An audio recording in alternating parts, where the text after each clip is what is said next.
우리 십계명 다 같이 한번 해보겠습니다. 제1은 시작. 제1은 너는 나 외에는 다른 신들을 내게 두지 말라. 제2는 너를 위하여 새긴 우상을 만들지 말고 또 위로 하늘에 있는 것이나 아래로 땅에 있는 것이나 땅 아래 물속에 있는 것에 어떤 형상도 만들지 말며 그것들에게 절하지 말며 그것들을 섬기지 말라. 제3은 내 하나님 여호와의 이름을 망령되게 부르지 말라. 제4는 안식일을 기억하여 거룩하게 지키라. 제5는 내 부모를 공경하라. 제6은 살인하지 말라. 제7은 간음하지 말라. 제8은 도둑질하지 말라. 제9는 내 이웃에 대하여 거짓 증거하지 말라. 제10은 내 이웃의 집을 탐내지 말라. 자, 오늘 본문의 말씀 우리 출애굽기 20장 13절 말씀입니다. 다 같이 한번 더 읽겠습니다. 시작. 살인하지 말라. 여러분, 너무 간단한 명령이고 너무나 당연한 명령입니다. 오늘 이 본문의 말씀에 무슨 해석이 더 필요하겠어요? 아무런 해석이 필요 없을 것 같은 그런 말씀인데, 여러분, 구약 성경의 율법의 계명들 가운데 이 살인하지 말라는 계명에 붙어 있는 그것을 해석하는 설명이 가장 긴 것 같습니다. 그냥 아무런 해석이 필요 없을 것 같은 그런 말씀인데 조금만 더 깊이 생각해 보면 머리가 지끈지끈 아파오는 그런 명령이고 말씀인 것을 보게 됩니다. 살인하지 말아야 된다는 건 너무나도 당연하지 않습니까? 그렇다면 낙태는 살인입니까? 살인이 아닙니까?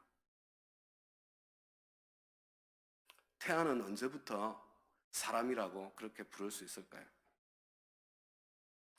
성폭력에 의해서 생겨진 그런 아이라고 해서 그 생명이 소중하지 않은 것일까요?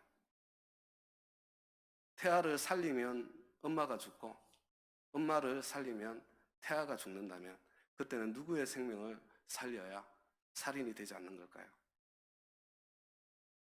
전쟁터에서 사람을 죽이는 것은 살인일까요? 살인이 아닐까요? 누군가 나를 공격할 때 정당방위로 사람을 죽이는 경우는 그때는 어떻게 될까요? 어디까지를 정당방위라고 말할 수 있는 것입니까? 여러분, 살인하지 말라는 계명에는 히브리어로 라차흐라는 단어가 사용되고 있는데 이 단어는 성경에서 전쟁에서 사람을 죽이는 것, 범죄자를 처형하는 것에 대해서는 사용하지 않는다고 합니다.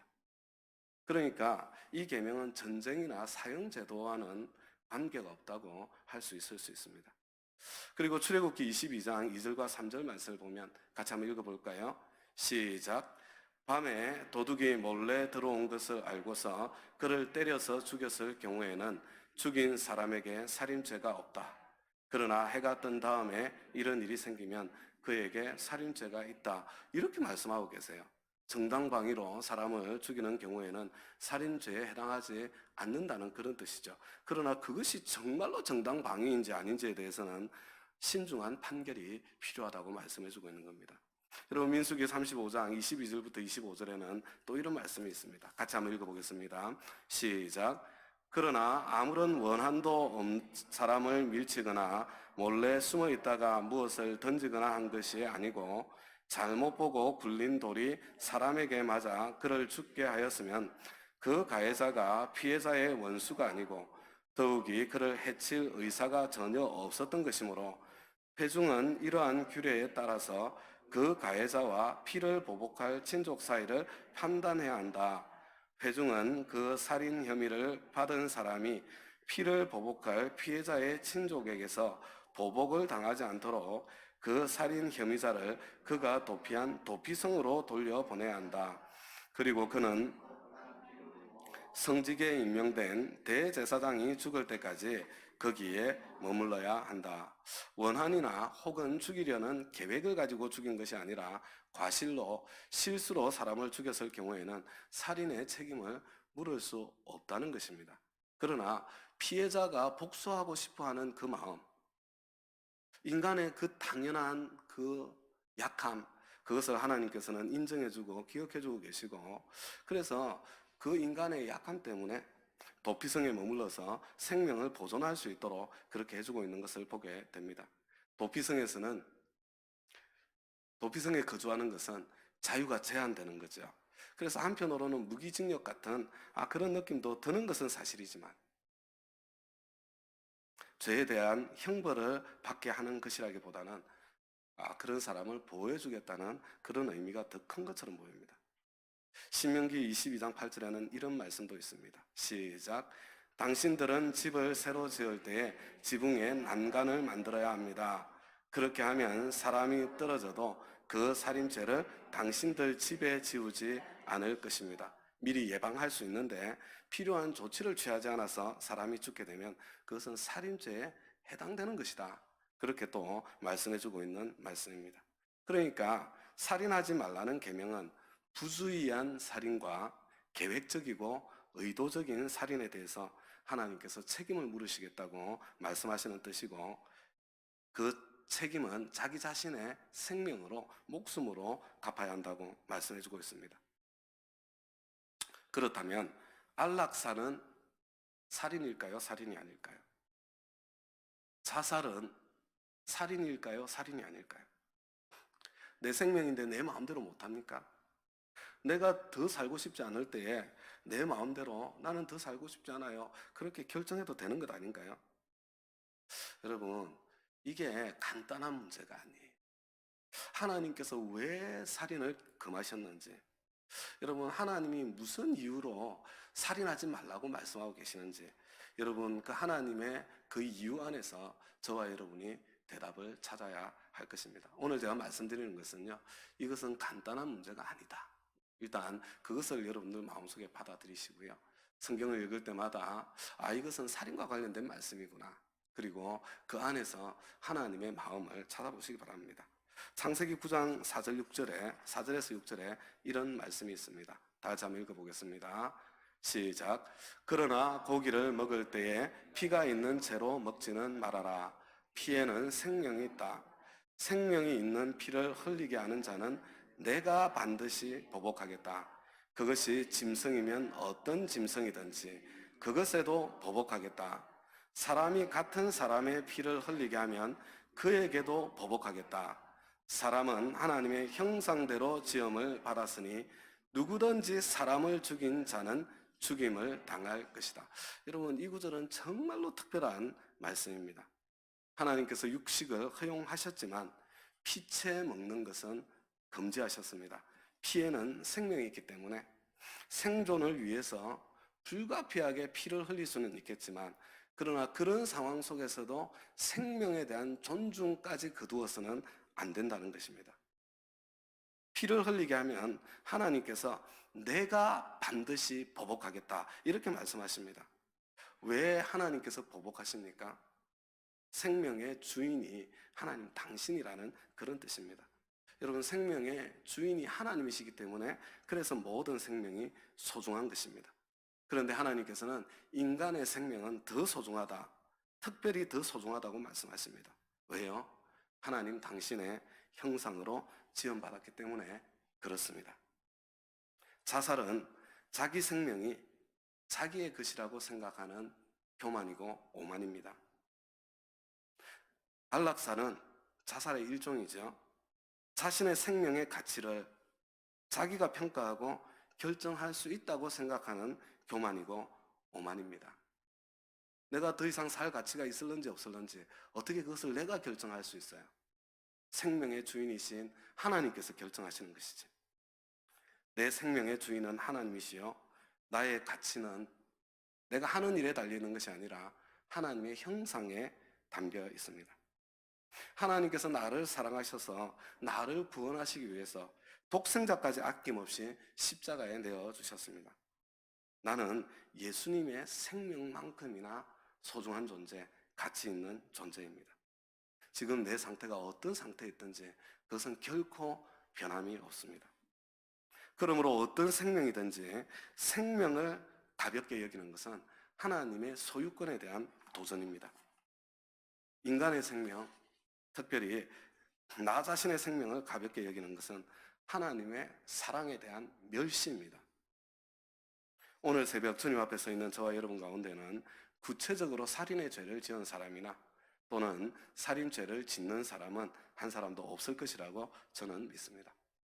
그렇다면 이 제6계명의 본질은 무엇이며 오늘의 의미는 무엇일까요? 예수님께서는 다음과 같이 제6계명을 저와 여러분에게 또 풀어서 설명해 주셨습니다. 우리 마태복음 5장 21절과 22절 말씀이죠. 다 같이 한번 읽어보겠습니다. 시작. 옛 사람들에게 말하기를 살인하지 말아라. 누구든지 살인하는 사람은 재판을 받아야 할 것이다 한 것을 너희는 들었다. 그러나 나는 너희에게 말한다. 자기 형제나 자매에게 썩내는 사람은 누구나 심판을 받는다. 자기 형제나 자매에게 얼간이라고 말하는 사람은 누구나 공의회에 불려갈 것이요 또 바보라고 말하는 사람은 지옥 불 속에 던져질 것이다. 여러분, 옛 사람들에게 말하기를, 이것은 구약 성경 10계명을 이야기하는 겁니다. 그런데 예수님께서 이 10계명을 풀어주시는 거죠. 여기서 보니까 누구든지 살인하는 사람은 재판을 받아야 된다. 무슨 이야기예요? 가려야 된다는 거예요. 살인죄를 정말로 지은 것인지 살기 위해서 한 것인지. 저는 살인하지 말라는 계명은 첫째는 생명에 대한 존중이요, 둘째는 약자에 대한 보호라고 생각합니다. 여러분, 이 살인이라는 것은 힘의 논리가 가장 극단적으로 표현된 폭력입니다. 약한 자가 살기 위해서 자신을 방어한 것은 하나님께서 여지를 남겨주셨어요. 재판을 통해서 결정하도록 하셨습니다. 하나님께서는 힘의 논리를 철저하게 미워하십니다. 살인은요, 원래는 힘 있는 자가 하는 겁니다. 하나님께서 힘을 주신 것은 강한 자에게 약자를 마음대로 약탈할 수 있는 권리를 주신 것이 아닙니다. 약자를 지키고 보호해주고 섬겨주고 하나님의 역할을 대신하게 하도록 하기 위해서 복을 주시고 강하게 해주신 것입니다. 그것이 하나님의 질서입니다. 여러분, 이 계명 앞에 저와 여러분 자신을 돌아보고 회개할 수 있기를 바랍니다. 첫 번째는요, 구체적으로 물리적인 폭력을 행사하는 거, 이거 안 됩니다. 살인죄예요, 살인죄. 힘없는 친구 때리고 왕따시키고, 여러분, 근본적으로 본질적으로 살인죄와 같은 죄입니다.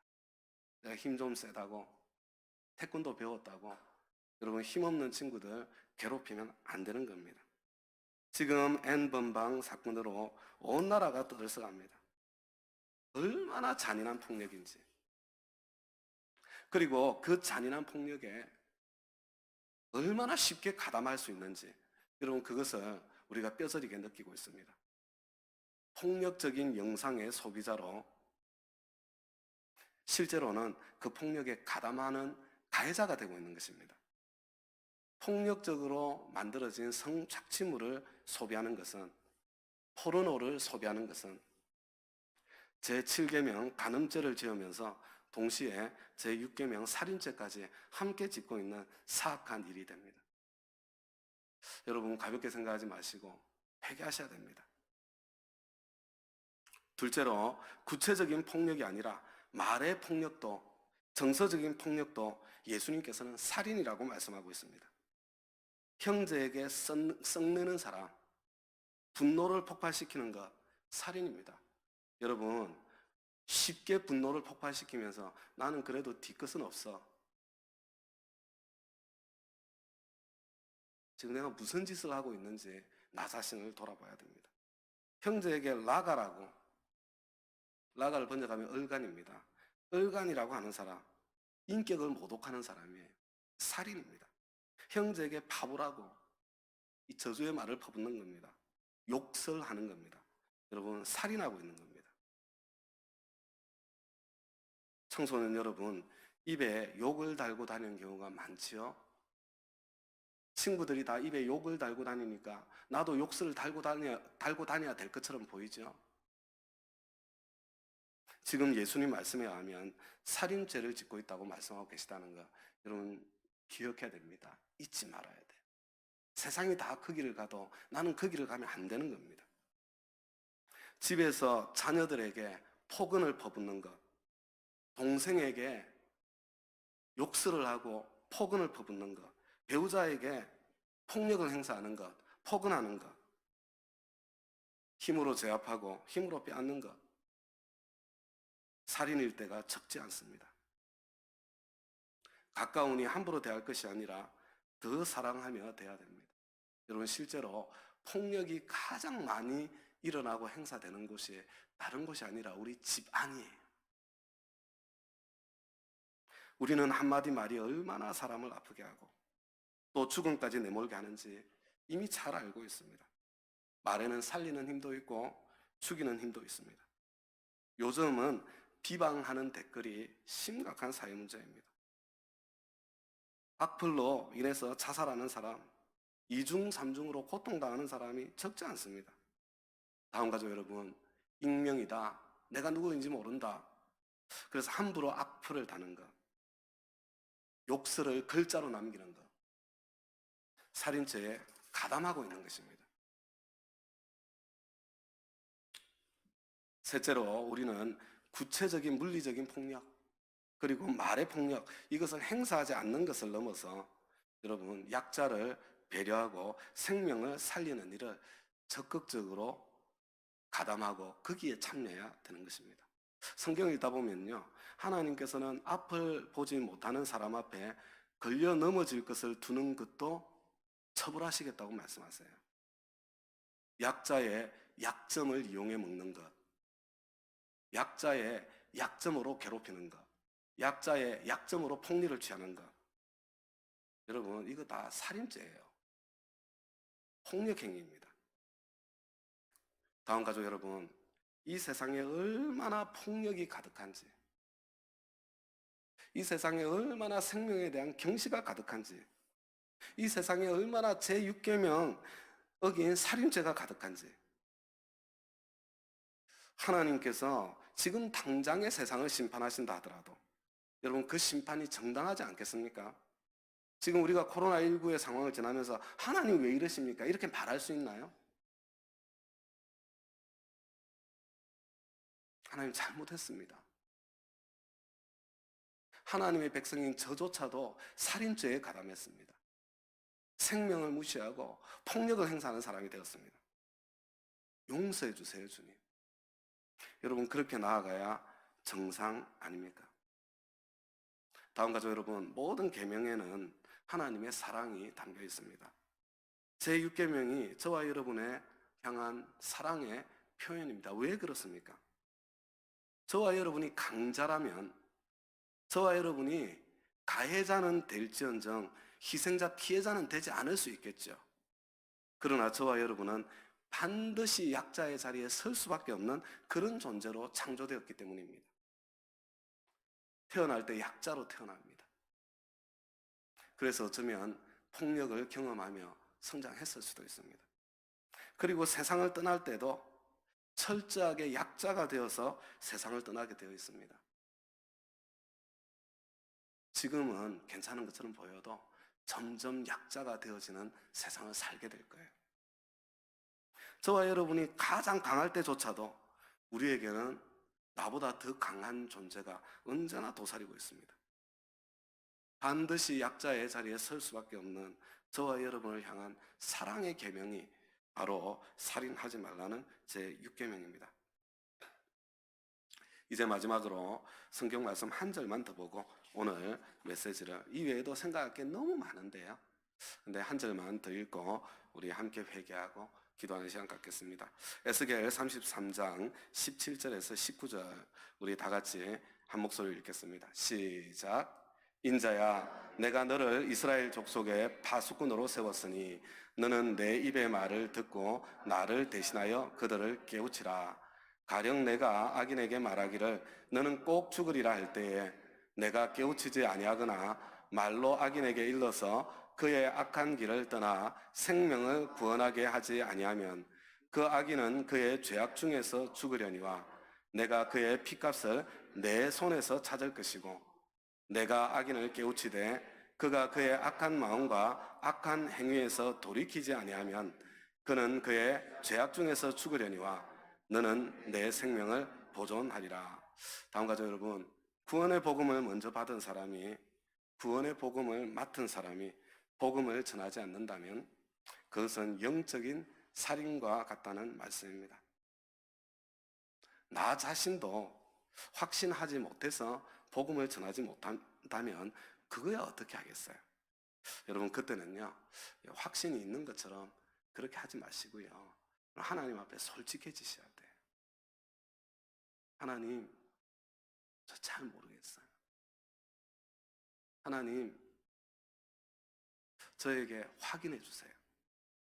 여러분, 하나님께 솔직하게 말씀드리시고요, 하나님의 은혜를 구하세요.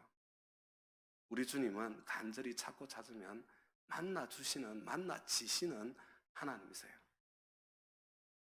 그런데 하나님께서 이 복음이 얼마나 확실한지 부인하지 못하도록 체험도 시켜주시고 성경 말씀으로도 가르쳐 주시고 그렇게 나에게 보여주셨는데, 나에게 복음 전할 사명까지 맡겨주셨는데, 내가 침묵하고 있어서 하나님께서 나에게 보내주신 사람들이, 나와 관계 속에 있는 소중한 사람들이 생명의 길을 찾지 못하고 복음 한번 들어보지 못하고 지옥 길을 걷게 된다면